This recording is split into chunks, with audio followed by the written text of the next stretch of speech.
Iblis itu punya ilmu. Iblis bukan tidak berilmu. Iblis itu berilmu. Dan menariknya, iblis juga punya iman, mengesahkan Allah. Bahkan iblis tidak pernah mempersekutukan Allah.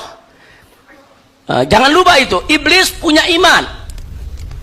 Di mana iblis tidak pernah dan tidak akan pernah mau untuk mempersekutukan Allah. Kenapa? Karena iblis punya ilmu, tahu betul kalau Allah itu Maha Esa.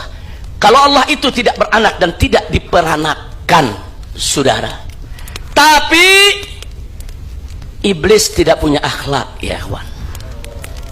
Ini yang jadi persoalan. Ilmu dia punya, iman dia punya, tapi akhlak nggak ada, nggak punya adab, saudara.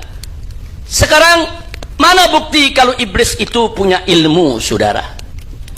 Nah, buktinya, saudara, kalau kita buka Al-Quranul Karim, saudara, surat Al-Anfal ayat 48.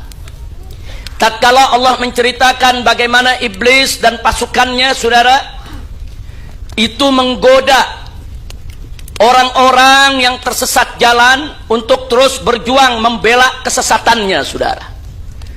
Yang digambarkan oleh iblis seolah-olah perjuangan mereka itu memperjuangkan kebenaran. Tapi begitu mereka sudah tersesat, saudara, apa yang terjadi? Waqala ini Allah menceritakan dalam Al-Quran. Maka iblis itu berkata, inni bari'um minhu. Kata iblis apa? Aku melepas diri daripada kesesatan mereka. Aku melepas diri daripada kemusyrikan mereka. Inni ara ma la tarawna. Aku melihat, saudara, yang kalian tidak lihat. Inni akhafullah, kata iblis. Sesungguhnya aku ini takut kepada Allah. Wallahu syadidul iqab. Dan Allah maha pedih siksanya. Ibadallah. Jadi iblis ini habis ngegoda orang buat sesat, buat musyrik. Begitu udah sesat dia lari. Ya Allah, ana nggak tanggung jawab, ya Allah. Enak aja tuh iblis. Udah gitu dia ngaku apa? Ini akhafullah, ana takut sama Allah. Memang iblis nggak berani kepada Allah, ya ikhwan. Jadi iblis punya ilmu, dia tahu siapa itu Allah. Iblis tahu Allah itu Maha Esa, Allah itu Maha Besar, Allah itu Maha Kuasa. Iblis tahu ada ilmu, saudara. Bukan tidak punya ilmu, saudara. Dan iblis juga punya iman, lihat.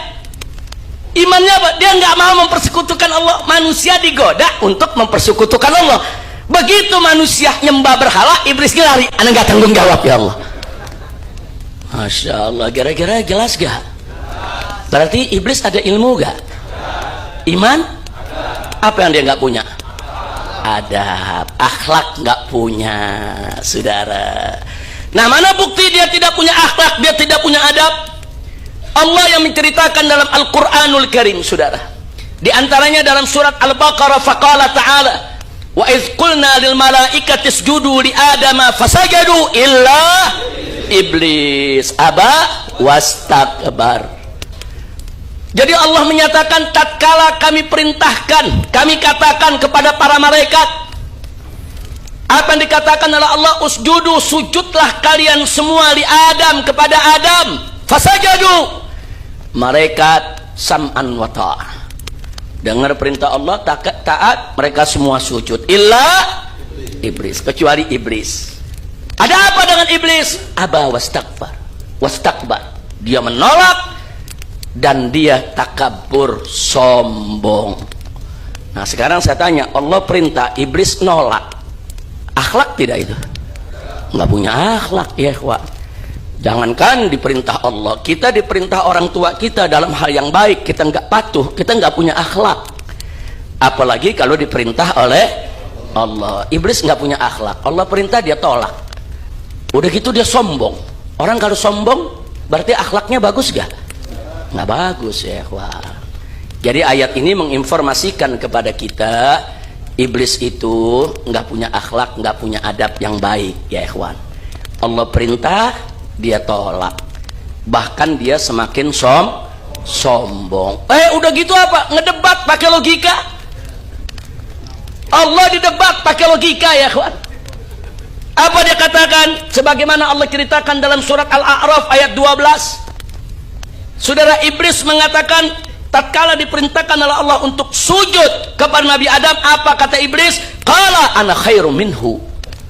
Ya Allah, ana lebih bagus dari dia, ana lebih baik dari Adam. Kenapa? Khalaqtani min nar, engkau menciptakan aku dari api, wa khalaqtahu min tin, sedangkan engkau menciptakan dia dari tanah. Tin, tanah liat ya kawan. Nah ini berarti saudara, iblis ngedebat siapa itu? Debat Allah. Pakai argumentasi gak? Pakai argumentasi. Pakai argumentasi. Saya lebih baik dari dia, saya diciptakan dari api, dia diciptakan dari tanah. Ya Allah, kau ciptakan aku dari api, kau ciptakan dia dari tanah, bagaimana aku sujud kepada dia? Aku lebih baik dari dia. Jadi yang membangkang pertama kali pakai logika di depan Allah tuh iblis ya. Nah jadi pakai logika berarti sekali lagi saya tanya, berarti iblis punya ilmu gak? Punya. Cuman apa yang dia gak punya? Akhlak, adab gak punya ya kawan. Allah dilawan, Allah didebat, padahal dia tahu Allah maha pandai, Allah maha berilmu, Allah maha mengetahui, Allah serba maha saudara dalam segala sesuatu. Ternyata tetap dilawan oleh iblis. Nah, maka itu saudara, dalam hal ini saya jadi ingat pesan amanat Al-Habib Ali bin Abdurrahman Al-Habsyi di Kuitang ya ikhwan.